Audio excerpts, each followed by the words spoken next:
Hello everyone, welcome back in my video. तो बच्चा हम लोग 7th क्लास का ज्योग्राफी पढ़ रहे हैं और ज्योग्राफी में जो हमारा आज का टाइटल है it is whether and climate. तो वेदर और क्लाइमेट में क्या डिफरेंस है, क्या वेदर और क्लाइमेट दोनों एक ही चीज है। Most of the people weather और क्लाइमेट को एक ही वर्ड की तरह यूज करते हैं, but it is not true. Weather और क्लाइमेट दोनों बिल्कुल डिफरेंस हैं, दोनों डिफरेंट वर्ड हैं, दोनों का मतलब डिफरेंट है। तो डिफरेंट कैसे हैं, बस वही देखते हैं हम। So here is the question arise, what is the differences, कि दोनों में डिफरेंस क्या है। वेदर और क्लाइमेट को एक ही पर्पस के लिए यूज करते हैं, एक ही तरह के वर्ड समझ के उसको यूज कर लिया जाता है, बट डिफरेंस क्या है। तो डिफरेंस है, और डिफरेंस क्या है। अगर हम वेदर की बात करें तो वेदर एक शॉर्ट टर्म पीरियड होता है, एक बहुत ही शॉर्ट टर्म फिनोमिना होता है जो डे टू डे और सीजन टू सीजन चेंज होता रहता है। और ऐसा भी हो सकता है कि एक दिन में 2-3 बार भी चेंज हो जाए। जैसे अगर हम बात करें कि सुबह मॉर्निंग में बहुत ज्यादा क्लाउडी था वेदर, बहुत ज्यादा बादल थे, दोपहर होते होते क्या हुआ, बारिश होने लगी। और हम बात करें अगर दोपहर बाद की, तो हो सकता है कि धूप निकल आई हो, और हो सकता है कि शाम होते होते फिर से बारिश होने लगी हो, या फिर से क्लाउडी हो गया हो। तो it is the weather condition कि एक ही बहुत शॉर्ट टर्म में, शॉर्ट पीरियड में जो वेदर कई बार चेंज हो जाए, वो क्या है, वो वेदर है। कि एक दिन में भी कई बार चेंज हो सकता है, एक पूरे 1 वीक में चेंज हो सकता है कि आज 2 दिन बारिश हुई, 2 दिन धूप निकली, फिर 2 दिन क्लाउड्स रहे। तो वो क्या है, उसको हम कहेंगे वेदर। वहीं अगर हम क्लाइमेट की बात करें तो क्लाइमेट क्या है, क्लाइमेट एक एवरेज कंडीशन है किसकी, वेदर की, जो एक लॉन्ग पीरियड तक हम उसको ऑब्जर्व करते हैं, कि वो पूरे लॉन्ग पीरियड तक उसको ऑब्जर्व करने के बाद हम उसको नाम देते हैं क्लाइमेट का। कैसे, weather is day to day condition of the atmosphere. क्या है, weather day to day condition, day to day phenomena of the atmosphere की, एटमोस्फेयर में किस तरह के चेंजेस हो रहे हैं। कभी बारिश हो गई, कभी धूप निकल गई, कभी क्लाउडी हो गया। वहीं पर अगर हम क्लाइमेट की बात करें तो the average weather condition of a place for a long period for the time represents the climate. की टोटल वेदर कंडीशन, ये जो वेदर कंडीशन थी कि जो वीक में डे टू डे चेंज हो रही थी, उसको हमने एक लॉन्ग पीरियड तक लगभग 30-35 ईयर्स से उसको ऑब्जर्व किया, और तब उसको नाम दिया क्लाइमेट। की एक लंबे टाइम तक चलने वाली जो वेदर कंडीशन है उसको हम कहेंगे क्लाइमेट। कैसे, हॉट और ह्यूमिड वेदर, कि सुबह में गर्मी थी फिर बहुत उमस होने लगी। अनप्लीजेंट ब्रीज वेदर, कि सुबह बहुत ज्यादा ह्यूमिड था, बहुत ज्यादा गर्मी हो रही थी, थोड़ी देर बाद क्या हुआ कि ठंडी ठंडी हवाएं चलने लगी। चेंज होना कि अभी बिल्कुल अनबीरेबल गर्मी है, बिल्कुल जो सहन नहीं हो रही है उसको हम बियर नहीं कर पा रहे हैं, और थोड़ी देर बाद बहुत ही ठंडी ठंडी हवाएं चलने लगी जो हमें बहुत ही प्लीजेंट लग रही है। It is the weather. वहीं पर हम क्लाइमेट की बात करें, it is the condition of Sahara. अगर हम सहारा की बात करें, सहारा को लेते हैं, वहां की जो क्लाइमेट होगी हॉट क्लाइमेट होगी। क्यों होगी, क्योंकि जो सहारा डेजर्ट है वो एरिड है, तो वहां पर क्लाइमेट ऐसा हो सकता है कि वहां पर कभी कम गर्मी हो, कभी ज्यादा गर्मी हो, लेकिन जो टोटल कंडीशन है वो कैसी रहेगी, वो हॉट ही रहेगी। वहीं पर अगर हम बात करें climate condition in Antarctica, Antarctica की अगर हम बात करें तो वहां पर क्या होगा, वहां पर बहुत ज्यादा कोल्ड होगी, बिल्कुल फ्रीजी होगा। क्यों, क्योंकि वहां पर हमेशा बर्फ पड़ी रहेगी। ऐसा हो सकता है वहां पर भी कि कभी ठंड कम हो, कभी ज्यादा हो, कभी कम बर्फ गिरे और कभी ज्यादा गिरे, लेकिन जो क्लाइमेट है वो कैसी रहेगी, क्लाइमेट कोल्ड ही रहेगी। वैसे ही अगर सहारा की है तो वो हॉट क्लाइमेट ही रहेगी, और अंटार्कटिका की कोल्ड क्लाइमेट ही रहेगी, क्लाइमेट वही रहेगी। हो सकता है कि वेदर में थोड़ा बहुत चेंजेस हो जाए। तो आई होप वेदर और क्लाइमेट दोनों अलग चीजें हैं, अभी आपको बिल्कुल क्लियर हो गया होगा। अब आप वेदर और क्लाइमेट दोनों को एक वर्ड नहीं कहेंगे, दोनों को एक ही चीज नहीं कहेंगे। अब दोनों अलग अलग चीजें हैं, ये आप समझ चुके हैं। सो जो वेदर और क्लाइमेट है उसको कुछ फैक्टर्स इफेक्ट करते हैं, है ना। जो वेदर और क्लाइमेट है कुछ फैक्टर्स उनको इफेक्ट करते हैं। तो वो फैक्टर्स क्या हैं? एलिमेंट्स, फैक्टर्स और elements of weather and climate. वो कौन से फैक्टर्स हैं, वो कौन से एलिमेंट्स हैं जो किसी भी प्लेस की, किसी भी एरिया की क्लाइमेट को और वेदर को इफेक्ट करते हैं, मतलब उसको इन्फ्लुएंस करते हैं, उससे उस पर इफेक्ट करता है या फिर उससे चेंज होती है क्लाइमेट और वेदर। तो first is the temperature. Temperature का मतलब क्या है?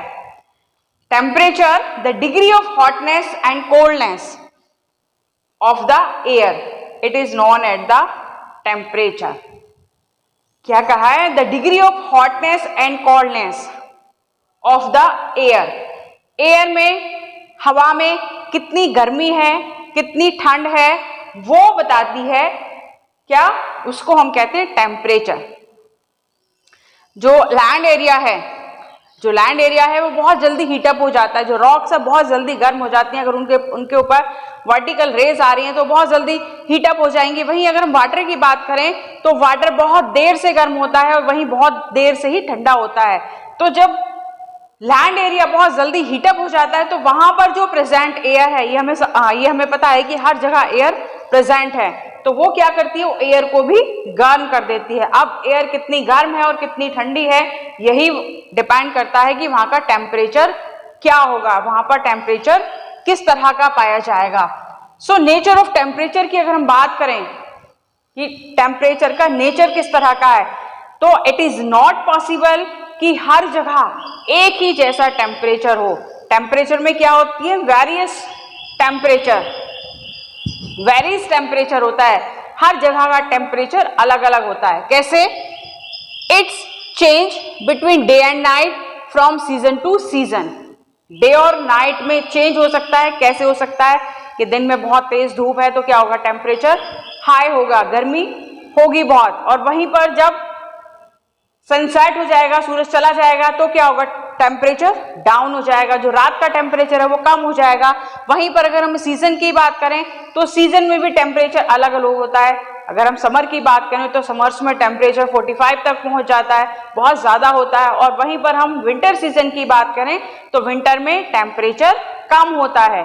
तो ये समझ में आ गया है ना कि टेम्परेचर अलग अलग कैसे होता है, वेरीज क्यों होता है। So factor that influence the distribution of temperature is insolation.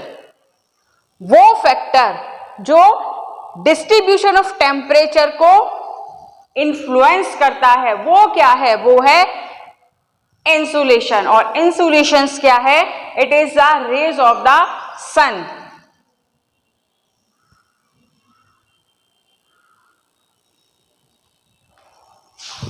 ये देखिए, इक्वेटर 0 डिग्री इक्वेटर, और ये क्या है? सन। तो यहां पर जो सन रेज हैं वो कैसे आ रही है? बिल्कुल डायरेक्ट आ रही हैं। किस पर आ रही है? इक्वेटर पर। इसका क्या मतलब है कि इक्वेटर पर सन रेज बिल्कुल डायरेक्ट आ रही हैं, सबसे ज्यादा हीट अब्सॉर्ब हो रही है। तो यहां पर क्या होगा? यहां पर टेम्परेचर सबसे ज्यादा हाई होगा। और वैसे ही यहां की बात करें तो बिल्कुल डायरेक्ट नहीं आ रही है ना सनरेज, कैसे आ रही है? स्लैंटली आ रही है। तो यहां पर टेम्परेचर कैसा होगा? मॉडरेट होगा, टेम्परेट होगा, मतलब बहुत ज्यादा नहीं होगा। और वहीं पर हम ये बात करें कि जो पोल्स हैं, जो नॉर्थ पोल और साउथ पोल हैं, यहां पर तो क्या है? यहां पर हमेशा बर्फ जमी रहेगी। यहाँ का जो टेम्परेचर है वो बिल्कुल फ्रीजी होगा, बहुत ठंडा होगा। क्यों होगा? क्योंकि जो सनरेज है वो जा ही नहीं पा रही है वहां तक, बहुत ही ज्यादा स्लेंटली जा रही हैं। तो ये डिपेंड करता है किस पर? इंसुलेशन की। जो सन रेज है वो कितनी अब्सॉर्ब हो रही हैं उस प्लेस पर। किस प्लेस पर? जिसके टेम्परेचर की हम बात कर रहे हैं। तो जितनी सन रेज ज्यादा जिस प्लेस पर होंगी वहां का टेम्परेचर उतना ही हाई होगा, और जहां पर सनरेज कम पहुंचेंगी, कम जाएंगी, वहां का टेम्परेचर भी उतना ही कम होगा। तो आई होप ये समझ में आ गया है कि इंसुलेशन कैसे टेम्परेचर को इन्फ्लुएंस करता है। So why poles are covered with snow, ये भी समझ में आ गया कि जो पोल्स हैं वो हमेशा बर्फ से क्यों ढके रहते हैं? बिकॉज जो सन रेज है वहां तक पहुंच ही नहीं पा रही है, बहुत ज्यादा स्लैंटली जा रही हैं, और जब सन रेज वहां पर जाएंगे ही नहीं, हीट वहां पर अब्सॉर्ब होगी ही नहीं, तो क्या होगा, वहां पर हमेशा बर्फ जमी रहेगी, वहां पर हमेशा स्नो कैप रहेंगे। And why the temperature in cities in too high, ये सुना है ना कि शहरों में बहुत गर्मी होती है। अगर हम कंपेयर करें विलेज और सिटीज को, विलेज और अर्बन एरियाज को, तो विलेज के कंपैरिजन में सिटीज में बहुत ज्यादा गर्मी होती है कि दिल्ली में टेम्परेचर बहुत हाई टेम्परेचर रिकॉर्ड किया गया। क्यों है वहां पर, एक तो वो जो सिटीज का एरिया है बहुत ज्यादा कंजेस्टेड है, और जब एरिया बहुत ज्यादा कंजेस्टेड होगा तो क्या होगा कि जो एयर है वो ब्लो कर ही नहीं पाएगी, एयर मूव कर ही नहीं पाएगी। बड़ी बड़ी बिल्डिंग्स हैं, कंक्रीट की बनी हुई बिल्डिंग्स हैं और मेटल्ड रोड है, तो वो क्या करती है, जब उनके ऊपर दिन में सनरेज गिरती हैं तो उसको हीट को ऑब्जॉर्ब कर लेती हैं, ट्रैप कर लेती हैं, और ट्रैप करने के बाद फिर जब जब सन सेट हो जाता है, सूरज छिपने के बाद वो धीरे धीरे उसको रेडिएट करती हैं, उसको धीरे धीरे छोड़ती हैं। तो इसीलिए जो सिटीज हैं, बहुत बड़ी बड़ी बिल्डिंग्स हैं, कंजेस्टेड एरिया है, जब वो इतनी बड़ी बड़ी सीमेंटेड बिल्डिंग्स है तो वो सारे दिन उसको हीट को ऑब्जॉर्ब कर लेती हैं, और ऑब्जॉर्ब करने के बाद वो उसको रात को रेडिएट करती हैं। इसीलिए सिटीज में in the comparison of the village बहुत ज्यादा गर्मी होती है। So it is the first factor which affect the climate and the weather of any place. अब हम देखते हैं सेकेंड फैक्टर। सेकेंड फैक्टर क्या है जो क्लाइमेट और वेदर को इन्फ्लुएंस कर रहा है, and the second factor which influence the climate and the weather, and it is air pressure. It is air pressure. It means हवा का दबाव। अगर आपसे कहा जाए, अगर ये कहा जाए कि we are continuously under the pressure of the air, can you believe? अगर कहा जाए कि हम हमेशा continuously under the pressure of air, air के प्रेशर में रहते हैं, तो क्या आप विश्वास करेंगे? अच्छा, ये आपको पता है कि एयर में वेट होता है, आपने पढ़ा होगा ना साइंस में कि जो एयर है उसमें वेट होता है। तो बिल्कुल हम लोग continuously under the pressure of air रहते हैं कि हमारे चारों तरफ क्या है, हमारे चारों तरफ एयर है और उसी के प्रेशर में हम रहते हैं। तो अब आपको लग रहा होगा कि अगर हमारे ऊपर इतना ज्यादा दबाव है हवा का, इतना ज्यादा प्रेशर है, तो हम गिर क्यों नहीं रहे? इधर से हवा आई तो हम ऐसे गिर जाएं, इधर से आई तो हम ऐसे गिर जाएं, तो क्यों नहीं गिर रहे हैं? What is the air pressure? Air pressure है क्या? So air pressure is defined as the pressure exerted by the weight of the air on the earth surface. क्या होता है एयर प्रेशर? क्या होता है? Defined as the pressure exerted by the weight of air, जो हवा के wait से एग्जर्ट होता है कहां पर? अर्थ सरफेस पर। और हम लोग कहां हैं? हम भी अर्थ सरफेस पर ही रहते हैं। तो क्या हमारे ऊपर कंटिन्यूअसली प्रेशर है एयर का? बिल्कुल है। So the air pressure is highest at the sea level and decrease with the height. क्या बोला है? लेकिन अच्छा, हम लोग गिरते क्यों नहीं है प्रेशर से? क्योंकि जो एग्जर्ट हो रहा है, जो वेट ऑफ एयर है और वेट ऑफ ह्यूमन है, अगर वो इक्वल है तो क्या होगा कि इतना ही प्रेशर इधर से लग रहा है, इतना ही प्रेशर इधर से लग रहा है, तो कोई भी प्रॉब्लम होगी नहीं। लेकिन अगर एक प्रेशर ज्यादा हो जाए और एक कम हो जाए तो प्रॉब्लम होगी। लेकिन ये बैलेंस में चलता है, इसीलिए हमें महसूस नहीं होता है, हम इसको फील नहीं करते हैं। So the air pressure is highest at the sea level. क्या कहा है कि ये सी लेवल है, सी लेवल पर हाईएस्ट प्रेशर होता है। क्यों होता है? क्योंकि जो सी लेवल है, जैसे जैसे, और ये भी कहा है इट डिक्रीज विद हाइट, कि अगर ऐसे हम हाइट पर चलते जाएं तो क्या होगा, जो एयर का प्रेशर है वो धीरे धीरे डिक्रीज होता चला जाएगा। क्यों होता चला जाएगा? क्योंकि जो सी लेवल है यहां पर हाई प्रेशर, मतलब सी का जो वाटर है वो ठंडा होता है और यहाँ पर जो एयर है वो डेंस होती है। जैसे जैसे हम ऊपर जाते हैं, हाइट पर चलते चले जाते हैं, तो क्या होता है कि जो एयर की डेंसिटी है वो धीरे धीरे कम होती चली जाती है। और जब डेंसिटी ऊपर कम हो जाएगी तो क्या होगा? जो एयर का प्रेशर है वो भी ऊपर कम हो जाएगा। वो देखा ना, जो माउंटेनियर्स होते हैं वो अपने साथ एक एयर बैग लेकर जाते हैं। क्यों? क्योंकि ऊपर जाकर जो एयर का प्रेशर है वो कम हो जाता है, और एयर प्रेशर कम होने से क्या होता है, कभी कभी उनकी नोज से ब्लीडिंग होने लगती है। तो वो किस लिए, कि ये जो एक बैलेंस में प्रेशर चल रहा था वो इम्बैलेंस हो गया है, इसीलिए वो अपने साथ एयर बैग्स लेकर जाते हैं। So as we go up air pressure come down. तो हम जैसे जैसे ऊपर की तरफ जाते हैं वैसे वैसे एयर का प्रेशर कम होता चला जाता है। क्यों होता चला जाता है? क्यों होता चला जाता है? यहां पर हम खड़े हुए हैं, यहां पर क्या है, एयर का प्रेशर सबसे ज्यादा है, बट वैसे जैसे जैसे हम ऊपर की तरफ जाएंगे वैसे वैसे एयर प्रेशर कम होता चला जाएगा due to the density of the air, क्योंकि ऊपर जाकर एयर की जो डेंसिटी है वो कम होने लगती है। सो air circulation and air pressure. Air circulation,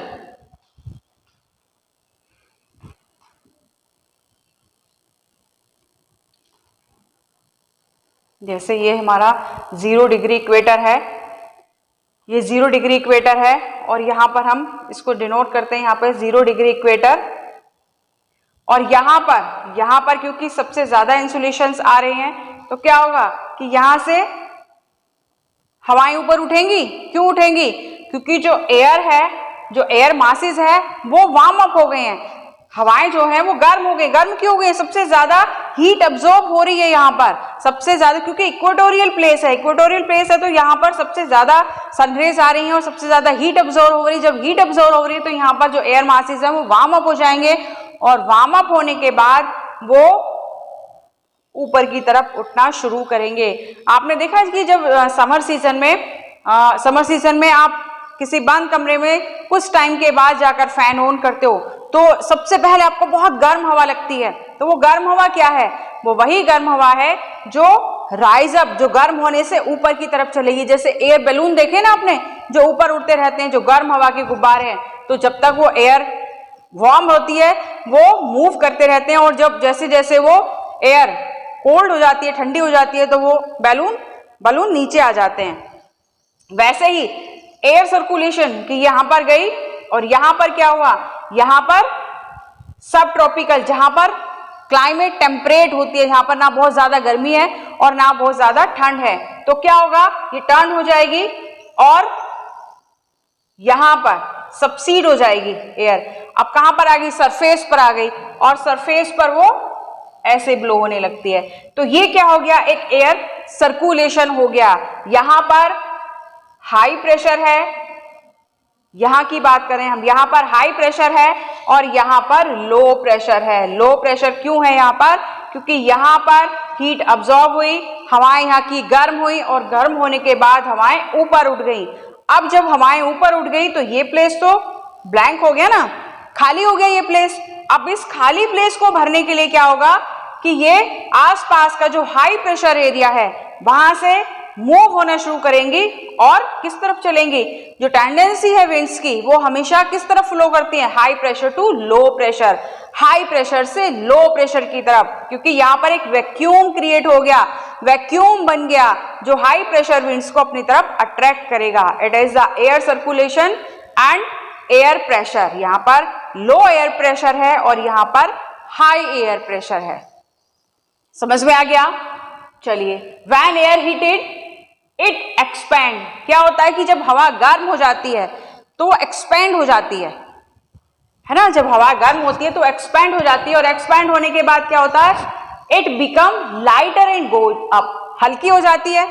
तभी तो एयर बैलून होते हैं, तभी तो वो ऊपर जाते हैं, क्योंकि जो एयर है वो गर्म होकर हल्की हो गई, लाइटर हो गई। वैसे ही यहां पर हुआ कि यहां पर सन की डायरेक्ट रेज आई, और रेज आने से ये वाला जो प्लेस है सबसे ज्यादा हीट अब्सॉर्ब की, और हीट अब्सॉर्ब करने से क्या हुआ कि हवाएं गर्म हो गई, गर्म होकर वो एक्सपैंड हो गई। एक्सपैंड होने के बाद जब हल्की हो गई तो वो लाइटर एंड गोज अप, हल्की होने के बाद उन्होंने ऊपर उठना शुरू कर दिया। ऊपर उठने के बाद क्या हुआ कि यहां पर आई और टर्न हो गई, टर्न होने के बाद सबसीड हुई, और सबसीड होने के बाद वो अर्थ सरफेस पर ब्लो होने लगे, एक सर्कुलर फॉर्म में ब्लो होने लगे। High pressure to low pressure. Cold air dense and heavy, जो ठंडी हवाएं हैं वो कैसी होती हैं? Cold air dense and heavy, बहुत डेंस होती है और हैवी होती है, इसीलिए वो कहाँ होती हैं? अर्थ सरफेस पर चलती हैं। Tend to sink down, sink down मतलब नीचे बैठ जाती हैं। ये बैठ गई ना यहाँ से, जो इधर यहाँ पर गर्म हुई, फिर वो क्या हुई? टर्न हुई, क्योंकि यहाँ पर वो किससे मिली? कोल्ड एयर से आकर मिली, तो टर्न हुई और सबसीड हो गई कहाँ पर? हाई प्रेशर की तरफ। So tend to sink down, नीचे बैठ गई। When hot air rises, when hot air rises, cold air from surrounding air rushes there to fill the gap. मतलब यहां पर लो प्रेशर हो गया और लो प्रेशर से जब हवाएं ऊपर चली गई, यहां पर भी हाई प्रेशर, कुछ हवाएं ऐसे चली गई, कुछ ऐसे टर्न हो गई, यहां पर भी हाई प्रेशर है, यहां पर लो प्रेशर हो गया, ये जगह खाली हो गई क्योंकि हवा सब ऊपर चली गई। तो आसपास से यहां पर हवाएं फ्लो होना शुरू हो जाएंगी कि यहां पर सरफेस पर वो बैठती जा रही हैं, मूव कर रही हैं। जब यहां पर उन्हें खाली वैक्यूम दिखेगा, खाली प्लेस दिखेगा, तो वो इस तरफ तेजी से चलना शुरू करेंगे। और यही वो बोल रहा है कि when hot air rises, rises कि जब गर्म हवाएं राइजेस हो जाती हैं, कोल्ड एयर फ्रॉम सराउंडिंग, ठंडी हवाएं आसपास से क्या करती हैं? मूविंग करना शुरू करती हैं। And rushes there to fill the gap, और ये वाला जो गैप है इसको वो फिल करने के लिए चलना शुरू करती हैं। So low pressure is associated with cloudy sky and wet weather. जहां पर लो प्रेशर होगा वहां पर क्या होगा? विद क्लाउडी स्काई, क्योंकि हवाएं गर्म हुई तो ऊपर गई, ऊपर हुई तो क्या हुआ? कंडेंसेशन हुआ, वहां पर वो टर्न हुई किसमें? क्लाउड्स में, और वहां पर बारिश, वेट वेदर, इसीलिए कहा है वेट वेदर कि वहां पे बारिश हुई। जबकि हम हाई प्रेशर की बात करें तो high pressure is associated with clear and Sunny sky. यहां से हवाएं जब ऊपर गई तो यहां पर जाकर उन्होंने क्या हुआ? यहां पर उन्होंने जाकर बादल बनाए और यहां से बारिश करना शुरू किया, इसीलिए उसको कहा है वेट। अगर हम हाई प्रेशर की बात करें तो हाई प्रेशर से जो सारी जो वेव्स थी वो सबसीड होगी ना, नीचे बैठ गई, तो यहां पर तो ये ब्लैंक हो गया स्पेस, यहां तो हवाएं है ही नहीं, वेव्स यहां पर तो है ही नहीं। So with clear and Sunny sky, तो ऊपर आसमान बिल्कुल साफ रहता है, क्लियर रहता है। सो एयर का प्रेशर किस तरह से काम करता है ये आपको आई होप समझ में आ गया है। तो ये देखिए, ये अभी हम जब नेक्स्ट पढ़ेंगे विंड्स, तब भी उसमें देखेंगे, जो नेक्स्ट फैक्टर हम विंड्स पढ़ेंगे, ये इक्वेटोरियल लो प्रेशर क्यों है? क्योंकि सनरेज सबसे ज्यादा यहां पर आ रही है, तो यहां पर मूव करती हैं विंड्स, किधर? लो प्रेशर, हाई प्रेशर से लो प्रेशर के, क्योंकि यहां पर क्या है? यहां पे डायरेक्ट सनरेज नहीं आ रही, तो यहां पर क्या है? लो प्रेशर है, तो लो प्रेशर से हाई प्रेशर की तरफ, यहां भी लो प्रेशर है, यहां भी लो प्रेशर और यहां पर हाई प्रेशर है, तो ऐसे हाई टू लो इस तरह से मूव कर रही है। वहीं पर हम इसकी बात करें तो यहां पर क्या है? लो प्रेशर जनरेट है और यहां पर हाई प्रेशर जनरेट है, तो इधर से विंड्स ऐसे चलेंगी। विंड्स ऐसे इधर से उधर से नहीं होते, उनके नेम होते हैं। नेम क्या होते हैं? Westerly winds, north eastern winds, south westerly winds. अभी जब हम नेक्स्ट टॉपिक्स का पढ़ेंगे तब हम देखेंगे उसको। सो जो थर्ड फैक्टर है, जो थर्ड एलिमेंट है वेदर और क्लाइमेट को इफेक्ट करने वाला, वो है wind. So the next factor which influence the climate and the weather, it is winds. Winds means किसको बोलेंगे हम? Winds, moving air. The moving air is known as the wind. जो हवाएं चल रही हैं उसको हम विंड बोलेंगे। So the movements of the air, हमें पता चलेगा कि हवा में मूवमेंट्स होती है। सो किस तरफ होती है, कैसे होती है? From high pressure to low pressure, पढ़ा था ना अभी।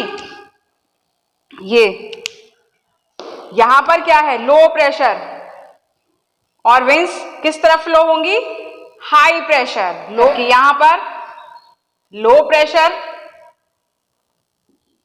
और सबसीड हुई कहां पर? High pressure. तो विंड्स कैसे फ्लो होंगी? ऐसे। High pressure to low pressure, high pressure से लो प्रेशर की तरफ। High pressure winds move only surface, surface area पर ही चलती है क्योंकि वो हैवी होती हैं इसलिए वो सरफेस एरिया पर चलती हैं। और लो प्रेशर का मतलब है कि हवाओं का दबाव यहाँ पर कम है, हवाएं यहाँ पर कम है, तो इसीलिए ये जो वैक्यूम बन गया इसको भरने के लिए हवाएं चलती हैं, इसीलिए हाई टू लो प्रेशर की तरफ मूव करती हैं, उसी को बोलते हैं winds. And winds blow gently and also in strong form, मतलब जब बहुत हल्की हल्की और प्रेजेंट हवाएं चलती हैं जिसको हम ब्रीज बोलते हैं, वो बहुत अच्छी होती हैं कि कभी कभी हम शाम के टाइम बाहर निकलते हो तो बहुत अच्छी अच्छी ठंडी ठंडी सी हवाएं चल रही हो, मन बिल्कुल खुश हो जाता है कि मजा आ गया, कितनी बहुत गर्मी के बाद एकदम ठंडी ठंडी हवाएं मिली। और वहीं पर जब बहुत स्ट्रॉन्ग हवाएं चल रही होती हैं, बहुत तेजी से हवाएं चल रही होती हैं जिसको हम बोलते हैं स्टॉर्म, वो क्या है, वो डिस्ट्रैक्शन ही करती हैं। So winds can broadly divided into 3 types, जो विंड्स हैं उसको हम 3 टाइप्स में डिवाइड करते हैं। First is the permanent winds, जो हमेशा चलती रहती हैं। Second is the seasonal winds, जो सीजन में ही चलते हैं, जैसे ड्राई सीजन में कुछ और चलेंगी और मॉनसून सीजन में कुछ और चलेंगी, विंटर में कुछ और चलेंगी। एंड लोकल विंड्स जो एक स्पेशल एरिया पर ही चलती हैं, ऐसा नहीं कि हर जगह वो दिखाई दे, हर जगह वो चलें, वो कुछ स्पेशल एरियाज में ही चलती हैं, उसको बोलते हैं लोकल विंड्स। तो वन बाय वन हम इनको देख लेते हैं कि किस तरह से ये मूव करती हैं। तो firstly is the permanent winds, permanent winds की बात कर रहे हैं हम। ये परमानेंट विंड कौन सी होती है? Permanent winds, the trade winds, westerlies and easterlies and polar winds are the permanent wind. समझ में आ गया? नहीं आया होगा, ये भी आपको सिर्फ नाम समझ में आया, the trade wind, westerlies, easterlies and polar winds. अब ये होती क्या है वो देखिएगा। बात हम करें ट्रेड विंड्स की, तो ये क्या है? इक्वेटर, ये इक्वेटर है 0 डिग्री, और इक्वेटर यहां पर ये क्या है? ट्रॉपिक ऑफ कैंसर, और यहां पर ट्रॉपिक ऑफ कैप्रिकॉर्न। ठीक है, ट्रॉपिक ऑफ कैंसर और ट्रॉपिक ऑफ कैप्रिकॉर्न। यहां से जो विंड्स मूव कर रही हैं, दिखाई दे रही है ना कि यहां से जो नदर्न हेमिस्फीयर है उसमें मूव ऐसे कर रही हैं, और जो सदर्न हेमिस्फीयर है उसमें मूव ऐसे कर रही हैं। अच्छा, ये मूव ऐसे क्यों नहीं कर रही हैं? ऐसे चलनी चाहिए ना, ये टिल्ट क्यों हो रही हैं, मुड़ क्यों रही हैं? जो नदर्न हेमिस्फीयर में वो राइट टर्न ले रही है, और जो सदर्न हेमिस्फीयर में वो लेफ्ट टर्न ले रही है ना, वहां से ऐसे टर्न क्यों ले रही हैं? क्योंकि इन पर कोलियोसिस फोर्स लग रहा है।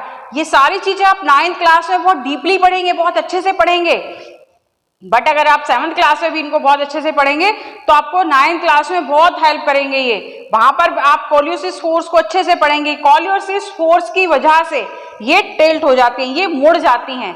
ट्रेड विंड क्यों कहा गया है? क्योंकि ये हमेशा इसी डायरेक्शन में चलती रहती हैं, और ट्रेड विंड इसलिए कहा गया है कि on the past Asian time, firstly जो सेलर्स थे उन्होंने इनको आइडेंटिफाई किया और उन्होंने ही इनको नाम दिया ट्रेड विंड्स और मॉनसून विंड्स, क्योंकि ये उनके ट्रेड में हेल्प करती थी सेलर्स की, इसीलिए उनको कहा है ट्रेड विंड। और हमेशा ये जो सब ट्रॉपिकल हाई प्रेशर बेल्ट है उससे जो इक्वेटोरियल लो प्रेशर बेल्ट है, अभी कहा था ना high pressure to low pressure, high pressure to low pressure, तो यहां पर सब ट्रॉपिकल हाई प्रेशर है और यहां पर लो प्रेशर है। तो किस तरह पे मूव हो रही हैं? High pressure to low pressure, high pressure to low pressure, दोनों हेमिस्फीयर में high pressure to low pressure move हो रही हैं, और हमेशा पूरे साल इसी डायरेक्शन में फ्लो होती रहती हैं। ये है trade wind. Westerly and easterly, कहा था ना इधर से हो रही है उधर से हो रही है, वो कुछ नहीं,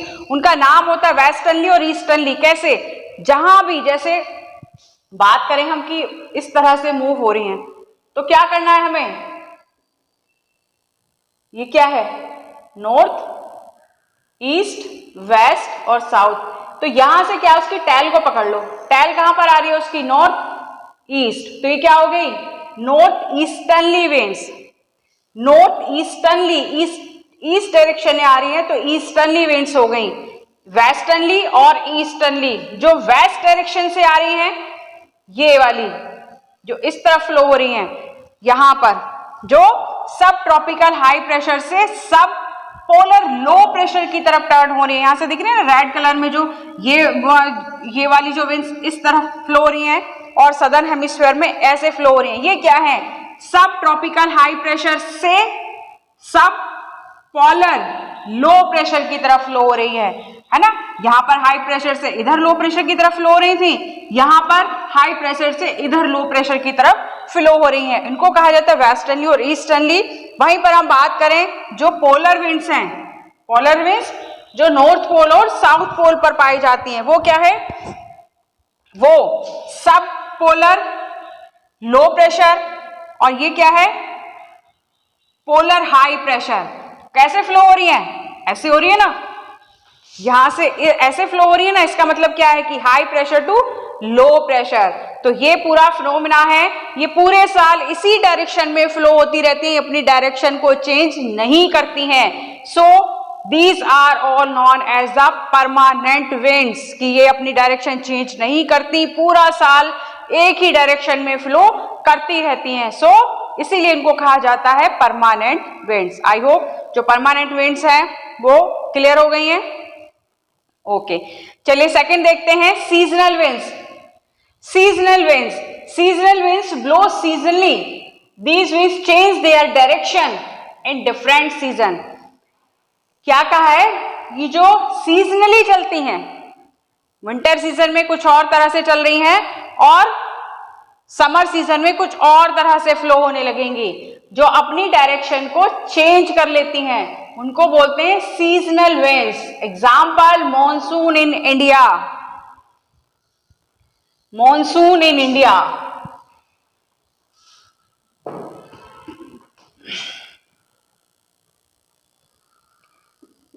ये है मॉनसूनी विंड्स। कौन सी विंड्स है ये? South west, south west wind, जो इंडिया में बारिश कराती हैं, जो इंडिया में रेनफॉल कराती हैं, जो इंडिया के अंदर मॉइस्चर लेकर आती हैं। कहां से? यहां पर है ना, वाटर बॉडीज है ना यहाँ पर, तो यहाँ से मॉइस्चर पिकअप करती हैं और इंडिया में एंटर करती हैं और यहाँ पर आकर बारिश कराते हैं। यहाँ पर लो प्रेशर और यहाँ पर हाई प्रेशर, क्योंकि जब गर्मियां होती है तो यहाँ पर अभी बताया था ना, जो लैंड एरिया है बहुत जल्दी गर्म हो जाता है, तो लो प्रेशर यहाँ पर जनरेट हो गया और यहाँ पर वाटर बॉडीज देर से गर्म होती है, तो यहाँ पर हाई प्रेशर है। और विंड्स कैसे फ्लो होंगी? High to low.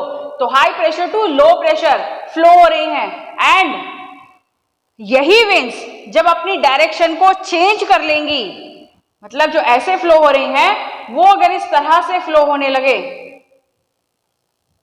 तो वो क्या है? Seasonal winds. की एक सीजन में वो इस तरह से फ्लो हो रही थी, अब वो ऐसे फ्लो हो रही हैं। जो मॉनसून था, रेनी सीजन था, समर्स थी, वो इस तरह फ्लो हो रही थी, लेकिन वही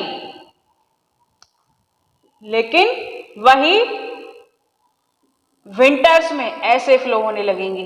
क्यों विंटर्स में ऐसे फ्लो होने लगेंगी? क्यों होने लगेंगी?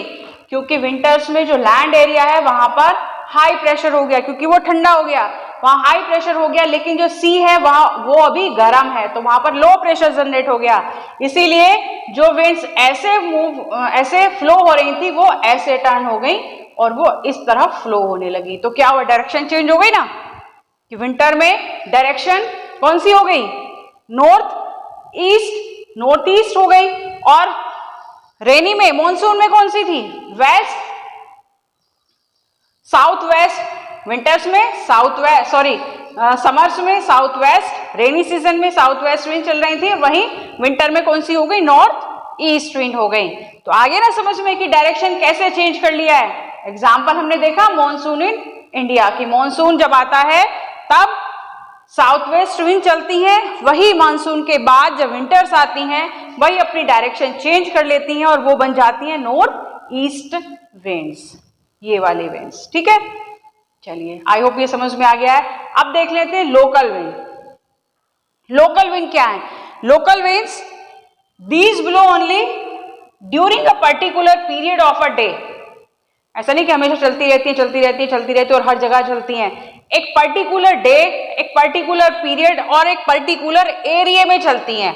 सो पर्टिकुलर पीरियड ऑफ डे और year in a small area, जैसे एग्जाम्पल लू, लैंड ब्रीज और सी ब्रीज। लू, लू क्या है? Hot and dusty winds which flow in north और नॉर्थ वेस्ट इंडिया।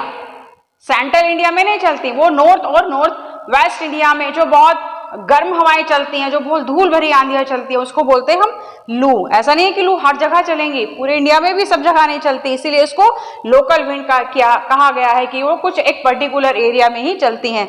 वहीं पर हम बात करें लैंड ब्रीज और सी ब्रीज।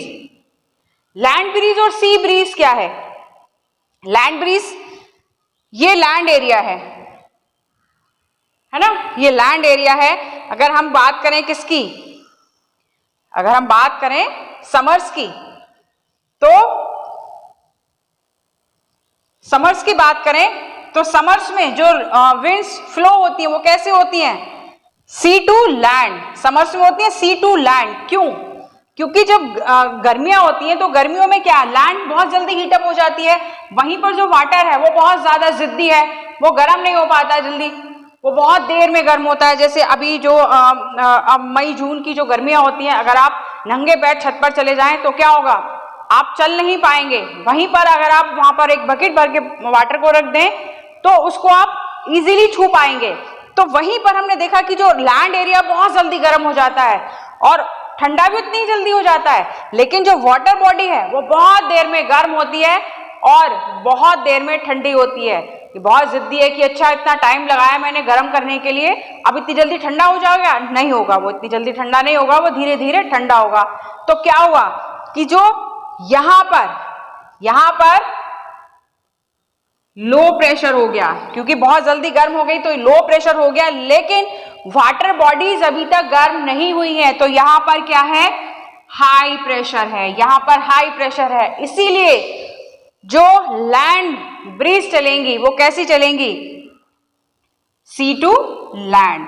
यहां पर हाई प्रेशर है तो high pressure to low pressure, high pressure से लो प्रेशर की तरफ जनरेट होती है ना, तो यहां पर हाई प्रेशर से ऊपर उठी विंड टर्न हुई और सबसीड हो गई लो हाई प्रेशर पर, हाई टू लो, इस तरह से मूव होंगे। वहीं पर हम बात करें किसकी विंटर्स की अगर बात करें तो विंटर्स में क्या है, जो लैंड है वो ठंडी हो गई है ना, कहा था ना कि जितनी जल्दी गर्म होती है। सिर्फ विंटर्स और समर्स की बात नहीं, अगर हम बात करें डे और नाइट की, तो नाइट में क्या होता है, ये ठंडी हो गई है लैंड, तो लैंड ठंडी हो गई तो यहां पर हाई प्रेशर हो गया, लेकिन वाटर अभी भी गर्म है तो यहां पर क्या हुआ, लो प्रेशर चेंज हो गया ना। पहले हाई प्रेशर वाटर पर था, अब वाटर पे आ गया लो प्रेशर। पहले हाई प्रेशर लैंड पर था, पहले लो प्रेशर लैंड पर था, वहीं आ गया है लैंड पर हाई प्रेशर। तो अब जो विंड्स मूव होंगी वो कैसे होंगी, अब लैंड टू सी, अब लैंड से सी की तरफ मूव होंगी। पहले सी से लैंड की तरफ मूव हो रही थी, सी टू लैंड मूव हो रही थी विंड्स, अब कैसे मूव होंगी, अब होंगी लैंड टू सी, अब लैंड से सी की तरफ जाएंगी। क्यों? क्योंकि लो प्रेशर अब वाटर बॉडीज के ऊपर है, अब लो प्रेशर सी के ऊपर है, तो अब विंड्स इस तरह से फ्लो होंगी। देखिए चेंज हो गया ना पैटर्न, की पहले ऐसे फ्लो हो रही थी और अब इस तरफ फ्लो हो रही हैं। तो लैंड ब्रीज और सी ब्रीज समझ में आ गई आपको। तो हमने अभी तक क्लाइमेट और वेदर को इन्फ्लुएंस करने वाले 3 फैक्टर्स पढ़ लिए हैं। First is temperature, second is air pressure and third is wind. अच्छा मुझे ये बताइए कि कैसे पता चलता है कि लो प्रेशर है हाई प्रेशर है, कैसे नापते हैं हम, टेम्परेचर का कैसे पता चलाते हैं, और विंड्स कितनी स्पीड से चल रही है कैसे पता चलाते हैं उसको। जो मेजर करने वाले कुछ इक्विपमेंट होंगे है ना, कुछ इंस्ट्रूमेंट होंगे, तो कौन से इंस्ट्रूमेंट होते हैं मालूम है आप लोगों को। अगर हम बात करें विंड की,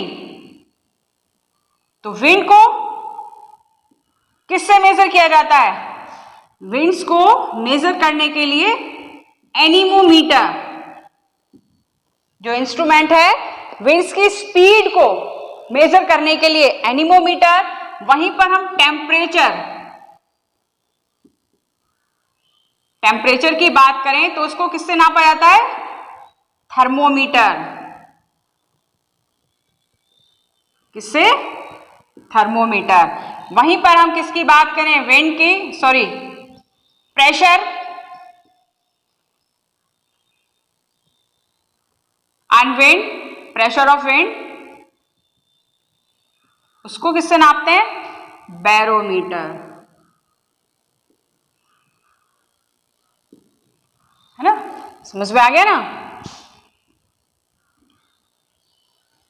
विंड्स को मेजर करने के लिए जो इक्विपमेंट, जो इंस्ट्रूमेंट यूज किया जाता है, इट इज एनीमोमीटर, टेम्परेचर को थर्मोमीटर, और प्रेशर ऑफ विंड को मेजर करने के लिए बैरोमीटर इंस्ट्रूमेंट को यूज किया जाता है। तो आई होप जो फैक्टर्स थे क्लाइमेट और वेदर को इन्फ्लुएंस करने वाले तीनों फैक्टर आपको बिल्कुल क्लियर हो गए होंगे। So this is all about this video. मिलते हैं नेक्स्ट वीडियो में एक नए टॉपिक के साथ, एक और इंटरेस्टिंग टॉपिक के साथ। Till then keep connected, keep learning. Thank you very much.